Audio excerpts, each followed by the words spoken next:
सुप्याचं एक नवीन रूप बघितलं मी. भावाने इथं झाले असे चहात घातलो साखर आणि आलो चहा विकायला. पुढे काय झालं विचारत नाही, सांगतो चला.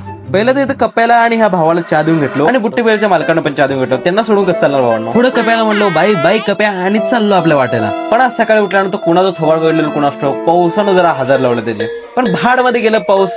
पावसाचं काय झालं आता, हे तर गिराक लागला आपल्याला गिराक कर्ज. तर हे दोन्ही भावांना चहा देऊन घेतलो आणि दोन्ही भाऊ म्हणले त्यांनी 10वीचे आहेत, त्यामुळे म्हणलो त्यांना ऑल द बेस्ट. आणि पावसात पुढं मागे न बघता सरळ चाललो, कारण पावसाच्या आईचं काय चाललंय आपल्याला थांबवायला. पण गिराक येणार पुढे भावांना थांबून चालत पण नाही आपल्याला. पण मी पावसात भिजताना बघून सुप्याला नाही बघवलं गेले ते, म्हणून सुप्या सच्चा मित्र आहे माझा. आणि भावांना तुम्ही समोर जे हॉटेल स्वप्नपूर्ती बघता बघा, त्याचा मालक आहे नाही तर माझ्या बाजूला उभारलाच बघा. पण भावांना पावसामुळे सुप्याचं एक नवीन रूप बघितलं मी. भावांना इथं झाले असं की वरच्या ताडपत्रीत पाणी भरायला लागले आणि इथं सुप्या आणि तो दादा ट्राय करायला की ते पाणी पुढे ढकललं जाईल, ज्यानं ती ताडपत्री फाटणार नाही. आणि अगर ते चुकून फाटलं ना भावांना इथं लय मोठं नुकसान होईल. आणि ह्यामुळे सुप्याला पहिल्यांदा सिरियसली चांगलं काम करताना बघितलं आणि यांच्या सततच्या प्रयत्नांनी ह्यांनी पाणी पुढे ढकललं पण आणि भाऊ भिजला पण इथं. त्यामुळे भावाला म्हणलं भाऊ पाणी काढ, तोपर्यंत गरमागरम चहा घेऊन होतं तुमच्यासाठी. आता तरी पावसात कुडकुडू नये म्हणून त्यांना गरमागरम चहा पाचतो. तोपर्यंत तुम्ही लाईक करा, कमेंट करा, शेअर करा. भेटतो पुढच्या व्लॉग मध्ये.